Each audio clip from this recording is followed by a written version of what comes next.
ปยังอีกยังเอาปลดลังเบิ้งจากโต1 โตเลยเด้อทุกคนเบิ้งผู้สาวสุนบดนี่เขาอยากได้ความงามผู้บ่าวมักย่างไล่ข่อยเบิ้งยัง4-5 โต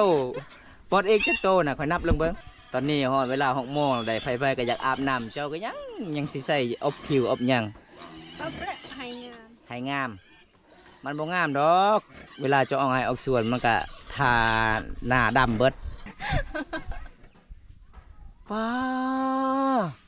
เคยบ่ทุกคนเห็นผู้สาวใส่เสื้อจน6 โตเอา4 โตแล้ว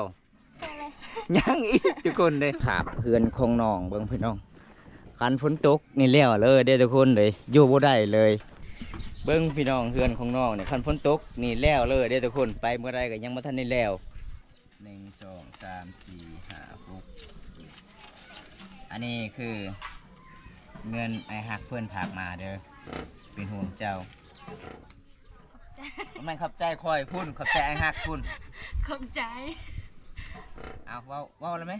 ขอบใจเด้อผู้ใหญ่ใจดีผู้ใหญ่ใจดีจากฝั่งไทยขอให้อายุดีมีแห้งขอให้อายุดีมีแห้งขอให้อายุมันคนยืนขอให้อายุมันคนยืนขอให้อายได้เงินกลับคืนขอให้อายจุดเก่าขอให้อายได้เงินกลับคืนขอให้อายให้ได้เงินกลับคืน100 เท่าพันเท่าเด้อ100 เท่าพันเท่าดีใจบ่ดีใจจากเปอร์เซ็นต์ดีใจนะ100% เลยบ่คือประพันธ์เลยว่าจะได้เงินก่อนวันนี้บ่ตอนนี้เจ้าก็สิลงพาฟื้นเลยบ่เอ้า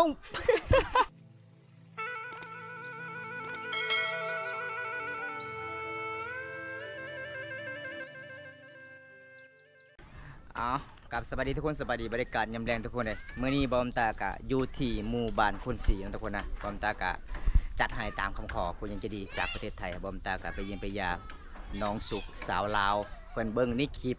น้องสุกกับเป็นคนขยันกันเลยไอ้ใหญ่เพื่อนกับเป็นหัวเป็นใหญ่ทุกคนให้บอมตากะไปสะพานบุญให้ทุกคนวันนี้กะเสด็จพอหรือบอน้องได้อันนี้เป็นบางของน้องเลยทุกคนนี่บางของน้องบอกบางของน้องกะประมาณซ้ำนี่ล่ะทุกคนเลยกันได้กะมาเบิ้งน้องกันพี่น้องบอมตากะ3-4 มื้อ5-6 มื้อเลยบ่ได้มาเยี่ยมมายามน้องเพราะว่าบอมตากะ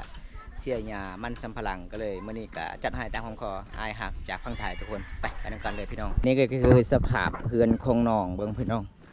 คันฝนตกนี่แล้วเลยเด้อทุกคนเลยอยู่บ่ได้เลยเพราะว่าสังอาซีมีผู้ใหญ่ใจดีอายหักเพื่อนให้สุดก่อนก็คือน้องก็มีพี่น้องอีกอยากจนขอนำเขาเจ้าใจดีก็เลยให้นำพี่น้องอีกพี่น้องเอ้ย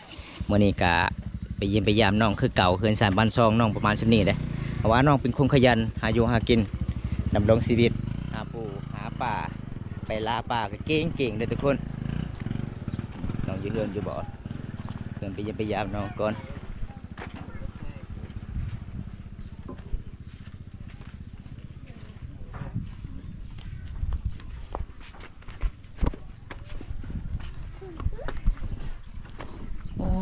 สิ่งเงียบเลยเฮือนในหลังนี้ทุกคนเบิ้งพี่น้องเฮือนของน้องเนี่ยคันฝนตกนี่แล้วเลยเด้อทุกคนไปเมื่อไรก็ยังไม่ทันได้แล้วจะบอกทุกคนโอ้มีหลังคาโอ้สวัสดีสาวสุขโดยสวัสดีเป็นยังหมู่บ้านเจ้าหนาวบ่เป็นยังเจ้าคือนุ่งเสื้อลายสันเอาผิวแล้วก็มาที่ไสนี่อยู่เฮือนเป็นยังเจ้ามื้อนี้คืออยากสีน่ะหน้าตาสิมันแปลกๆเลยคืออยากหายเจ้าผิดกันกับไผไม่ได้ผิดกับใครเอ้าเมื่อยเจ้าเฮ็ดยังเมื่อยตำข้าวอ๋อเจ้าตำอยู่ไสอยู่อ๋อแสดงว่ามื้อนี้สอบ1เจ้าตำบ่อ๋อทุกคนเลยนี่พ่อแม่เจ้าไปใส่คือบ่เห็นอยู่เฮือนบูกันจากผู้ชายพ่อแล้วละบอน้องคือให้นะแล้วน้องเมื่อใดสักเขาให้ต่อถ้าฝนตกโอ้FCบอกว่าเบิ่งเจ้าหาปลานี่เก่งเลยได้เอามาพี่ก่อนเจ้าสินี่นั่งทางนั้นนะโอ้ยเจ้าสุกนี่บ่ได้แล้วทุกคนในมาหอมนี่ป้าเพิ่นอยากได้ความงามความสวยให้ผู้บ่าวมักเลยทุกคนเบิ่งพี่น้อง แม่นเสือเจ้าทรงเจ้าบ่ได้ซักลายมือเลยบ่ บ่ค่อยซักแต่มันบ่ปิด มันยังมันบ่ปิดนะฮะ บ่ เจ้าซักแต่บ่ออกซักแต่มันบ่ปิดก็คือภาษามังกรนะทุกคน บ่ได้ไปลาป่าหรือบ่ช่วงนี้บ่ได้ไปลาเลยบ่มีห้ามหยัง บ่มีหยัง บ่มีเหยื่อ บ่มีเหยื่อบ่โอ้น้องบ่มีเหยื่อน้องก็เลยบ่ได้ไปลาป่าทุกคนเลยจักมื้อแล้วเจ้าบ่ได้ไปลาป่า โดนแล้วโดนแล้วอีหยังอีกนั่นน่ะ พัดลมคักกะลิจะสุกเห็ดหยังก็เป็นทุกคนเลยมื้อนี้น้องฮู้หยังไอมาเยี่ยมมายามเจ้า บ่มี บ่ฮู้บ่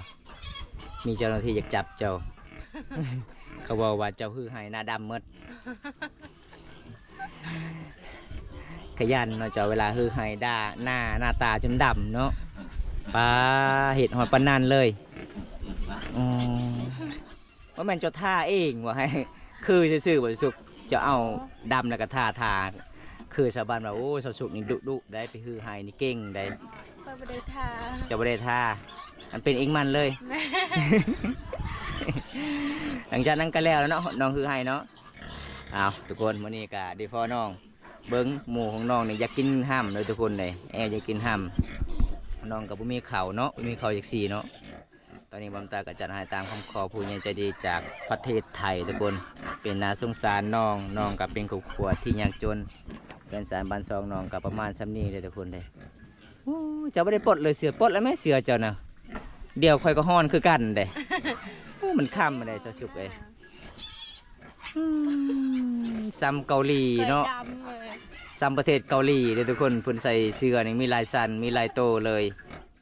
แต่มันข้าวเด้อบ่ได้ โอ้ยมันบ่ข้าวดอกบ้านเฮานี่มีแต่แดดกับแดด ปายังอีก ยัง เอาปลดลังเบิ้งจากโต ตัวเนี่ย ปาหนึ่งโตเลยเด้อทุกคนเบิ้งผู้สาวสุนบดนี่เขาอยากได้ความงามความผู้บ่าวมักย่างลายข่อยเบิ้งยัง4-5 โตปลดอีกจากโตน่ะข่อยนับลงเบิ้งปลดอีกจากโตหั่นน่ะป้าการฮ้อนๆนี่เอา2 โตแล้ว ปลดเบิ้งมีจักโตตอนนี้ฮอดเวลา6 โมงได้ไผๆก็อยากอาบน้ำเจ้าก็ยังสิใส่อบผิวอบหยัง เอาเปละให้งาม ให้งาม มันบ่งามดอกเวลาเจะออกให้ออกส่วนมันก็ทาหน้าดำเบิดบดอีกยังเห็นอีก บ้าพอแล้ว บ่ยังหลายโตก็เห็น พอแล้ว ก็เห็นยังหลายโตเดี๋ยวค่อยก็ถ่ายคลิปบ่ได้กล้องค่อยฮ้อนเด้ ป้าเคยบ่ทุกคนเห็นผู้สาวใส่เสื้อจนหกโตยังมีลายก็เห็นปลดอีก บ่ไล่นะ ป้ายังอีกนะผู้บ่าวบ่มักได้เจะใส่เสื้อลายเดี๋ยวเขาบอกผู้สาวตุ้ยได้ ตุ้ยก็ตุ้ย เอา4 โตแล้ว พอแล้ว ยังอีกทุกคนเลยยายบ่ไหวเจ้านี่บ่ได้แล้วเบิ่งทุกคนผู้สาวอยากเสริมความงาม เพื่อจะได้งามก็ไม่เลิกง่ายเด้อพี่น้องสุกอันนี้ห้องนอนน้องประมาณสำนี้นอนแบบง่ายๆส่งกับลายสั่นอีกป่านี่แม่เจ้าบ่สบายบ่โอ้บ่ได้ไปกวดอยู่ห้องหมอหรือมีเงินอีกเอาเฉพาะเสื้อ6 โตเฉพาะส่งจักสันบัดนี้3 สัน4 สันเจ้าบ่ฮ้อนบ่เจ้าคือนุ่งหลายแท้ ห้างคือกัน อดเอาอยากได้ความงามใครอยากได้ความงามน้องไปประเทศเกาหลีโลดงามโลดเอาตอนนี้น้องก็สิเปลี่ยนเสื้อมาเรียบร้อยทุกคนยังเหลือ3 โตเด้อทุกคนเด้อ น้องมาจากปลดแล้วสบายดีอีซีทีนึง ไม่เป็นสบายดี สบายดีอีซีทุกคนวันนี้ก็คือบอมตากาสบายดีอีก เทศที่สองทุกคนเลยมื้อนี้ก็มาฮอดจดเทิงเรื่องของน้อง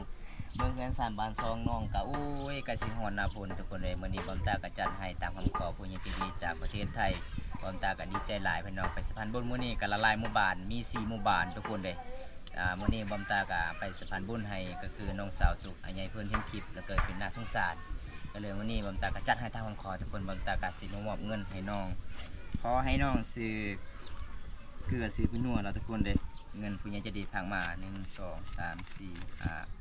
6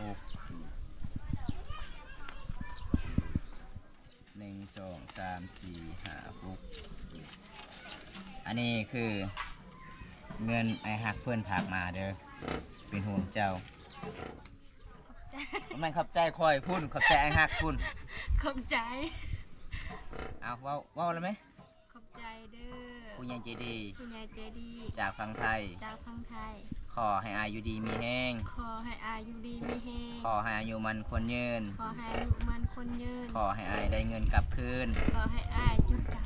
ขอให้อายได้เงินกลับคืน ขอให้อายให้ได้เงินกลับคืน ร้อยเท่าพันเท่าเด้อ ร้อยเท่าพันเท่า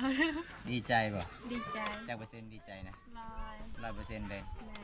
ว่าคือประพันธ์เลยว่าจะได้เงินก่อนวันนี้บ่ แม่ โอ้น้องดีใจหลายทุกคนเลยน้องกาจนว่าบ่ออกเลยทุกคน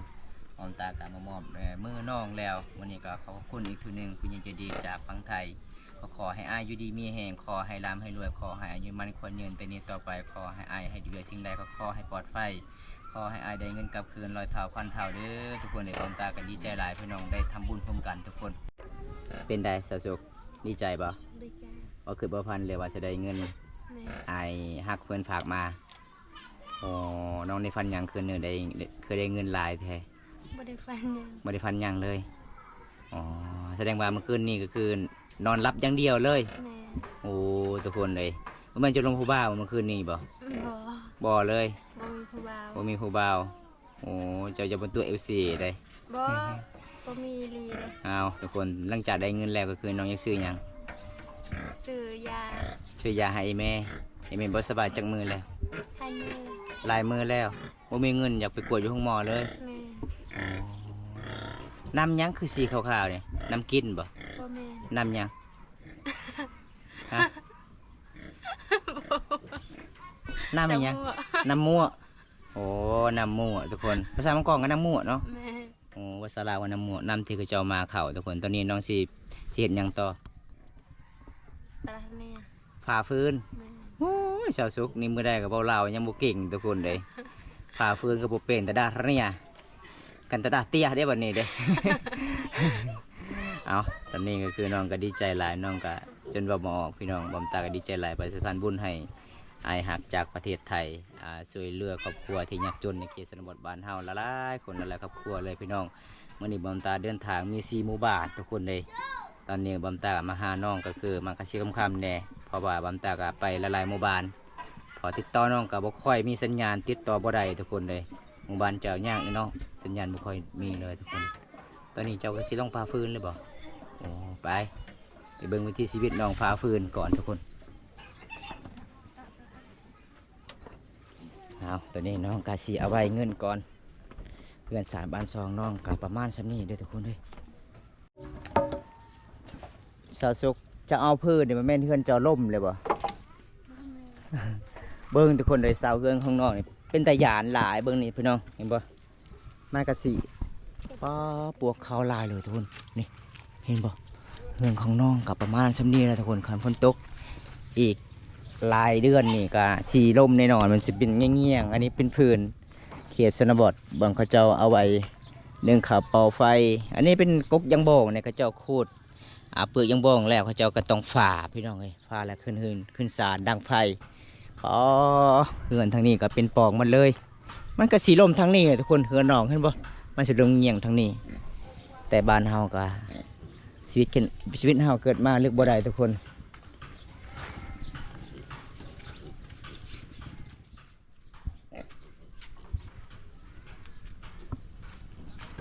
หมู่เจ้าวันนี้บ่ แม่ ปลาหลายแต่เนาะบ่ได้ขายเลยบ่หมู่นี่บ่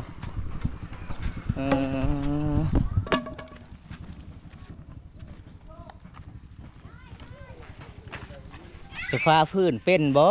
ผ้าพื้นนะ ก็เป็นกาแฟ มาเป็นกาฟ้าระวังได้ถึงหน้าเจะได้เฮ้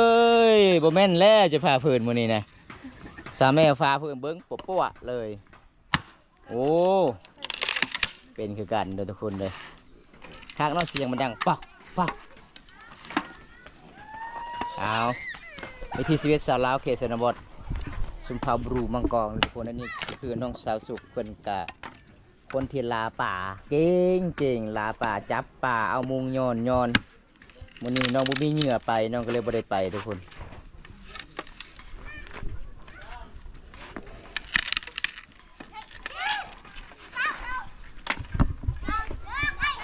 เจ้าฝ่ามันน้อยโพดนี่ยับเบิดใบบ่เบิดบ่โอ้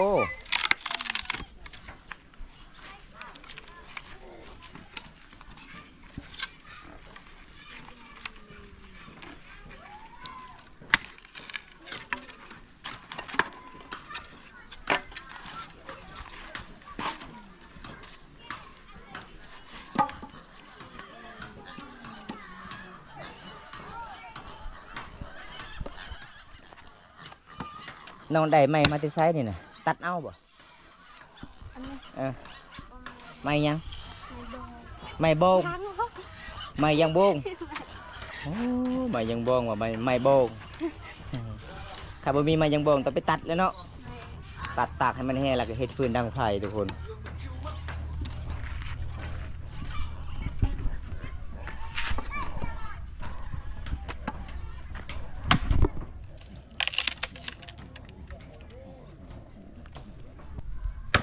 โอ้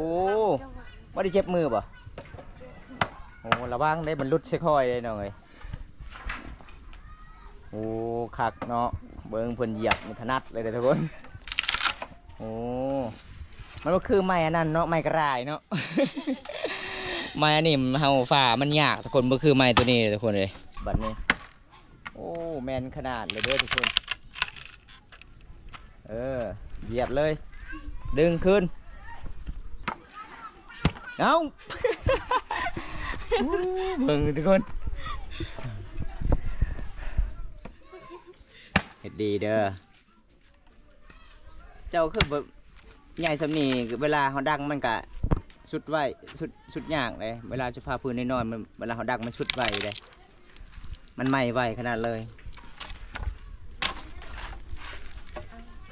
อืมเอาตัวใหญ่ๆนี่พาตัวนี้นะพาเบื้องนั้นเขาพา เดี๋ยวไปใกล้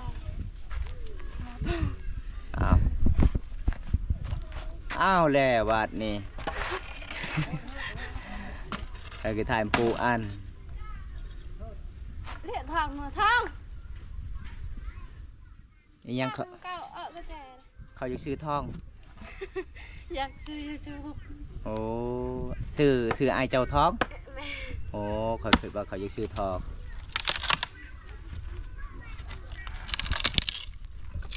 เมื่อยเนาะมือหนึ่งมีจักเถื่อจะพาเพิ่น ตัวนึง ก็คิดว่ามือหนึ่ง8 เถื่ออุ้ยตายโลด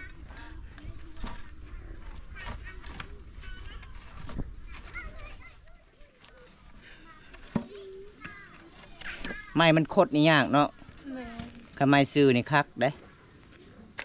เฮ็ดอีหยังคันไม้คดนี่ยากโลดเฮ็ดเฮือนก็ยากเอาจะเหยียบให้มันซื้อ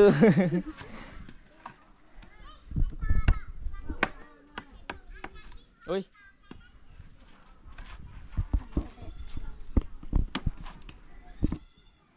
อุ้ย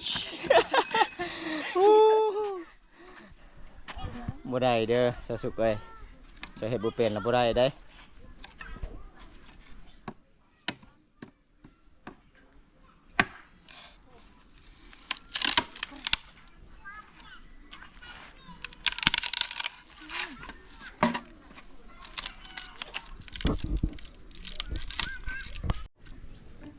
แล้วว่าจะพาพื้นน่ะ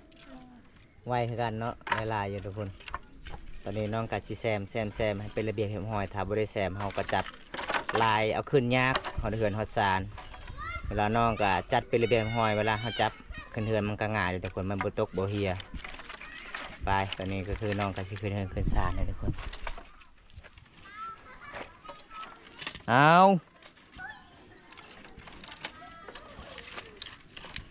ก็เลยคิดว่าจะปะเลยตุกตกบ่ได้ปะบ่ บ่ได้ปะ อ๋อคันทาปะไอ้พลอยไม่ให้เออเอาวันนี้น้องขึ้นเนินขึ้นศาลนี่ดำรงชีวิตสาวโสดชุมเผาบรูมังกองด้วยทุกคนเอาตอนนี้วันตากันได้ละขึ้นเนินขึ้นศาลน้องก่อนอ้าวฝนตกบ่ได้เปียกบ่จะปะอยู่นี่ มันก็เอาเอาไว้ในคันฝนบ่ได้ตกเอาไว้อยู่นอกนี่แล้วเขาเจ้าบ่ได้รักบ่ฟืนเฮาฟ้านะ บ่ บ่คันฝนตกนี่อยู่บ่ได้นะเฮือนเจ้าเนาะ แม่น เมื่อได้เสได็จเฮ็ดเฮือนครัวนี่ บ่มีเงิน บ่มีเวลาคันมีเงินมีคำก็คือเฮ็ดเฮือนใหม่เลยเบิ้งมือเจ้าเจ็บบ่ บ่ อ๋อธรรมดาเนาะน้องเคยพาฝืนดำรงชีวิตทุกคนมื้อนี้ก็บ่มีหยังหลายสิพาซี่นะครับชมไปตามติดวิถีชีวิตน้องแล้วก็ไปสะพานบุญผู้ใหญ่ใจดีจากประเทศไทยก็จบเพียงเท่านี้ก่อนทุกคนเลยโอกาสหน้ามีเวลาว่างก็มาเยี่ยมมาย่างกันใหม่เนาะบ๊ายบายสิเด้อบ๊ายบาย